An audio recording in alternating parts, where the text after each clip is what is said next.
What's up, good people? My name is AJ and you are watching Straight Talks. The topic for the video here today is a pretty interesting one, but it's a topic that I'm fairly uneducated on, so just know that up front. I have an opinion on this and I'm going to talk through what that is, but I'm in no way an expert in this field and how it relates to the financial advising business that I work in. So I just kind of want to spitball some of my feelings towards it. I got it as a question in another video that I had posted prior. If you're enjoying this video or any of the other content on the channel, I'll ask you to feel free to go ahead and leave a like on this video and subscribe. Those things help me out and I appreciate them. Now let's get into this one. The question I got is, how will artificial intelligence or AI affect financial advisors in the financial advising business? Most of my answer to this question is going to pertain to the financial planning business model and not so much artificial intelligence itself. So maybe that kind of shows you that I'm not all that well educated on AI. I think I am a little bit, maybe more than the average person, I would guess, but I definitely don't know the details on it. So the fact that my answer is going to be more about the financial planning business model maybe just says that I do know more about that business model, but that's okay, because I think the way that you manage that business model will keep the answer to my question here today true, no matter how AI shakes out in the future. Just as a precursor too, I'm not talking about artificial general intelligence or AGI, which is basically like a computer that can be as smart as a human and talk and conversate and understand emotions, I believe is the theory behind AGI. That, as far as I understand, doesn't really exist right now, at least in October of 2020. But what I'm talking about here today is the type of artificial intelligence that is actually implemented in businesses around the world right now. I think that would just be called artificial intelligence rather than artificial general intelligence. And it is having somewhat of an impact on the financial planning business so far. The best comparison here, though, is to Robo Advisors from 5 or maybe up to 10 years ago. There was a huge concern in this industry, wealth management, financial advising, financial planning, whatever you want to call it, that robo advising would, scoop away all the clients and nobody would want to meet with a real person, financial advisor anymore, and that it was going to be the worst thing in the world and that the industry would be totally changing. And that has just not been the case at all.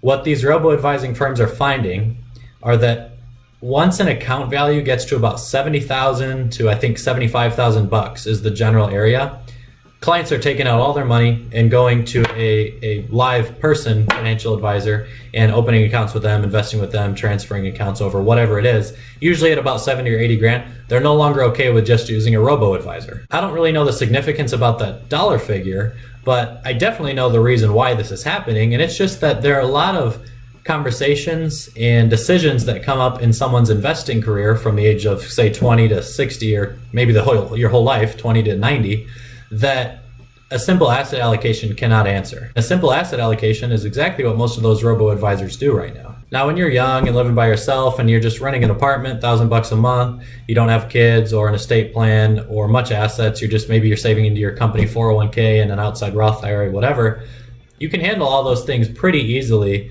and just ask or pay, Schwab Online or Betterment to build you an asset allocation.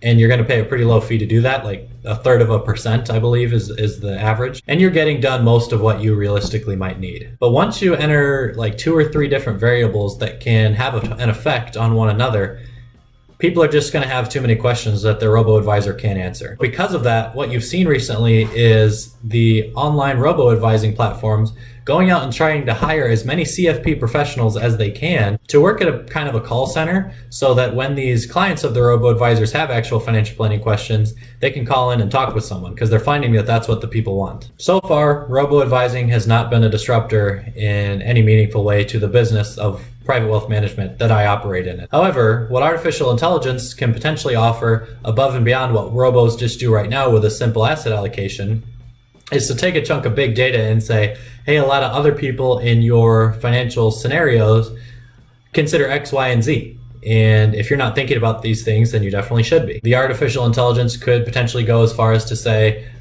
based on your information and what you've selected as a couple important topics for us to consider, they're going to scan a ton of big data and say, here are the solutions that most people in your scenario have gone with. So that definitely does more than what robo-advising does now. And it also does a bit of what I'm talking about. I think financial planners do better than robo, which is consider other topics other than just asset allocation. However, there is one major missing component that artificial intelligence is not going to be able to cope for, and that is emotions. Every human being on the earth makes decisions partially or completely based on their emotions. If you've ever spent any time in this industry, you'll know that people can get really emotional, either really excited or really sad or offended about certain topics, just based on how you present that topic in your conversation about it, and especially when it comes to what recommendations you make about that certain topic. Whether it be about a stock that their grandfather has held forever, or their estate plan, who they want to give money to,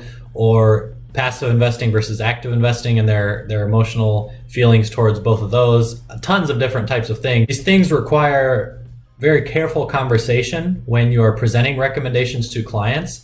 And I could present the same recommendation to a very similar financial situated client group 20 different times, and that presentation will sound different in all 20 cases, because I'm trying to read and match the body language a little bit and also present that information in a way that I think it's going to be best perceived by that client. Especially if there's any amount of emotion attached to that topic or the recommendations I'm making, you need to walk really carefully. Artificial intelligence is just not going to be able to do that. It requires, of course, being across the room from someone or just over a video meeting from someone and picking up on their body language. Then also it just takes some brains to be able to read people like that, and you need to be smart about human psychology. I think it just comes with practice in deciding how you want to present your recommendation, or disagree or agree with what the client is thinking on a certain topic. So I don't think I would go as far as to say that managing those conversations is the most important part of being a financial advisor, but it's definitely top 5. And to think that a service that does not manage those conversations or the emotions behind those recommendations whatsoever, which is what artificial intelligence platforms would be, to think that that could create any amount of disruption in the industry, or any meaningful amount of disruption, I should say, I think is a little short-sighted. I just don't see clients deciding to leave real-life financial advisors and going to work with artificial intelligence financial advisors, especially after they've had any experience in what that relationship with an AI advisor looks like, once they realize that they're not really getting they won't have the same feelings about those meetings as they will if they had that meeting with a financial advisor who's good at conducting what could be considered like an emotional meeting. I also don't want to discount the power of technology, and I have no idea what AI will look like 100 years from now. So maybe we could just have robots that do every single thing a human being does, but it removes like the advisor's emotions from the decision making around what is the client thinking. And in that instance, sure, if you create a real life human being but just better, then yeah, maybe AGI 100 years from now could be better than a real life advisor in the financial planning industry. I don't think that is a relevant topic for today. I just want to make the point that I can't discount 100 years or 1,000 years of technological advancements, because I have honestly no idea what that's going to look like in the future. But at least for the next 10, 20 years, I don't think it's going to make any difference. If you think I'm totally stupid and wrong, or if you think I'm a genius and I'm exactly right, let me know in the comments down below and we can kind of hash it out. But anyways, thanks for watching.